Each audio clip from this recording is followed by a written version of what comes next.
Have you ever felt the weight of disrespect in your workplace? In this video, we will journey together to uncover how self-love, forgiveness, and self-acceptance can be the most powerful tools to create a work environment where respect and prosperity flourish. Prepare for a journey of self-discovery that goes beyond expectations, revealing that the true reward lies in the fullness of your being. Inner wisdom reveals that disrespect in our workplace is often an echo of old patterns that need healing. Louise Hay teaches us that these patterns, learned in childhood, can manifest in our current relationships, creating cycles of pain and frustration. But the good news is that you have the power to break these cycles with love and awareness. I am the healing that sets me free.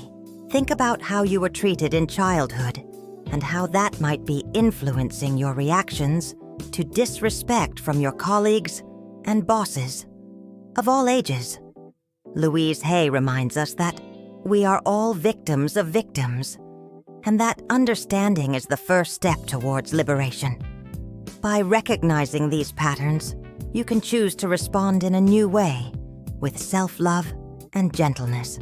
The healing of old patterns begins with forgiveness, forgiving yourself for holding on to these patterns, and forgiving those who passed them on to you.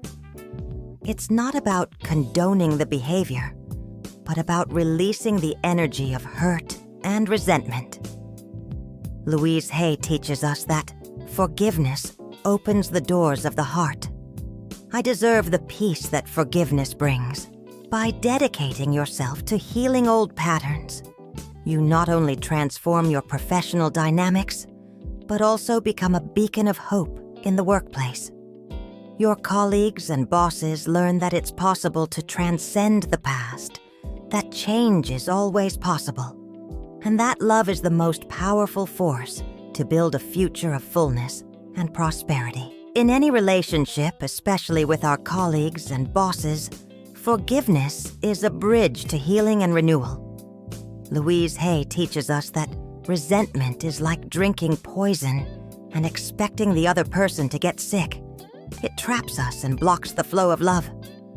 By forgiving your colleagues and bosses of all ages for disrespectful attitudes, you are not condoning the behavior, but liberating yourself from the pain. I am the forgiveness that liberates. Forgiveness is an act of self-love, a gift you give yourself. It allows you to release hurt and resentment, making space for peace and understanding. Remember, often disrespect can be a reflection of their own pain and fears, not a personal attack. By forgiving, you break a cycle of negativity and invite harmony back into the workplace. Louise Hay reminds us that the past is over. It has no power now. By forgiving, you detach from the negative energy of past events and focus on the present, where true power resides. This doesn't mean forgetting, but rather transforming the experience into learning and growth. It is an act of deserving that opens the doors to a lighter future. This practice of forgiving, both them and yourself for any perceived shortcomings, is fundamental for your well-being and theirs. It strengthens self-love and confidence in your ability to create a professional environment of respect and care. And by cultivating this freedom, you prepare to deepen your self-acceptance even further. At the core of all Louise Hay teaches us is self-acceptance and self-love. For harmony to flourish in your professional environment and respect to be established with your colleagues and bosses of all ages, it is fundamental that you love and accept yourself unconditionally. When you radiate this self-love, it becomes a beacon, illuminating the path for everyone around you. I am the love that fills me. Remember that you are worthy of all love and respect, exactly as you are, with all your qualities and imperfections. Self-criticism is a burden you don't need to carry, and by releasing it, you open space for fullness and joy. Louise Hay reminds us that self-approval and self-acceptance here and now, are the keys to positive change. By practicing self-love daily, whether through affirmations, a moment of gratitude, or a simple, gentle look in the mirror, you are strengthening your inner foundation. This strength is reflected in your ability to handle challenges, set boundaries with confidence, and nurture healthy relationships. When you accept and love yourself, your colleagues and bosses learn by your example to do the same. You teach them that worthiness begins from within, and that the healing of any disharmony starts with gentleness towards oneself. This is the foundation for them to also express their feelings in a healthy and constructive way. My dear, the self-acceptance and self-love you cultivate are the foundation for a healthy expression of your feelings, especially when disrespect arises. Louise Hay teaches us that emotions are messengers, and we should not repress them, but rather listen to them and understand them. By allowing yourself to feel and express what is in your heart constructively, you model a vital path for your colleagues and bosses of all ages. I am the voice of my truth, expressing myself with love and clarity. Often, disrespect can generate feelings of frustration, sadness, or even anger within us. Louise Hay, in Heal Your Body, explains that repressed emotions can manifest as physical pain or imbalances. It's not about exploding, but about recognizing what you feel and finding a loving way to communicate your needs and boundaries.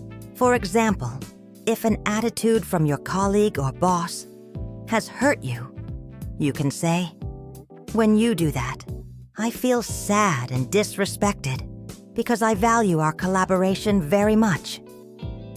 This open communication, without blame or accusation, invites mutual understanding and strengthens trust. It is an act of self-love that teaches about respect and empathy in the professional environment. By expressing your feelings in a healthy way, you create an environment where your colleagues and bosses also feel safe to do the same. They learn that all emotions are valid and that communication is the key to resolving conflicts and deepening professional bonds. This practice is an essential step to building unwavering trust in your ability to nurture the workplace. The trust you build by expressing your feelings in a healthy way is the foundation for nurturing the workplace with a deep sense of love and security. Louise Hay teaches us that the environment we live in is a reflection of our inner state, and that a professional environment filled with care is a sanctuary for the heart. When you radiate self-love and acceptance, this energy spreads, creating a space where everyone feels valued and respected. I am the security that embraces my workplace. Imagine a space where your colleagues and bosses of all ages know they can be themselves without fear of judgment or criticism. It is in this environment of security that healing happens and fullness manifests. They learn that their feelings are valid and that the love is the force that unites them, even in the face of challenges. This atmosphere of acceptance is a gift that will accompany them on their professional journeys. Louise Hay always emphasized the importance of creating a safe inner space, a place where we can retreat and feel loved. By extending this practice to your workplace, you are materializing this wisdom in every professional interaction. Every act of kindness, every word of support, every moment of gratitude becomes a building block in this construction of well-being for all. This solid foundation of love and security not only protects them in the present, but also empowers them for the future. They grow up knowing they are worthy of happiness and have the confidence to face the professional world, for they carry within them the inner foundation that strengthened them. And this strength is what will help them deal with the inevitable need to set healthy boundaries in their own lives.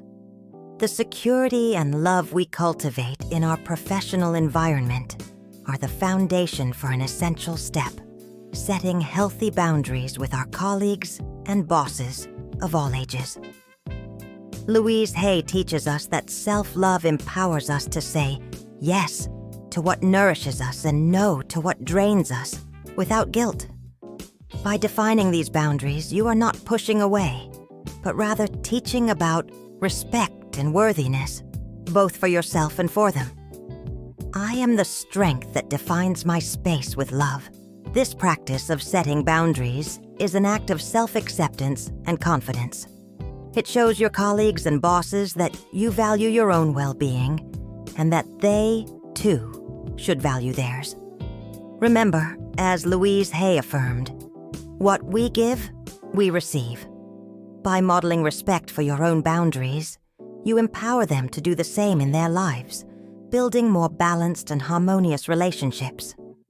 For example, if you need time for yourself, you can say, "Colleague/boss, I value our collaboration, and right now I need a moment to focus on this task. This helps me deliver my best and maintain clarity." This clarity, coming from a place of love and not anger, teaches the importance of self-care and honest communication in the professional environment. By honoring your own boundaries, you become a living example of emotional health and fullness. This is a lesson in self-love that transcends words, preparing your colleagues and bosses to navigate the world with confidence and self-respect, and helping them develop the wisdom to deal with the complexities of professional life. By setting healthy boundaries, you are not just protecting your space, but also paving the way for a deeper and more authentic professional connection. Louise Hay teaches us that mutual respect is the foundation of all true love. And this applies wonderfully to our colleagues and bosses of all ages. When they see that you value yourself, they learn to value themselves and others. I am the bridge to understanding and unity. This new dynamic, where communication is clear and worthiness is recognized, transforms the relationship from a place of potential conflict to a space of trust and fullness. According to the Louise Hay, the healing of old patterns happens when we choose love instead of fear.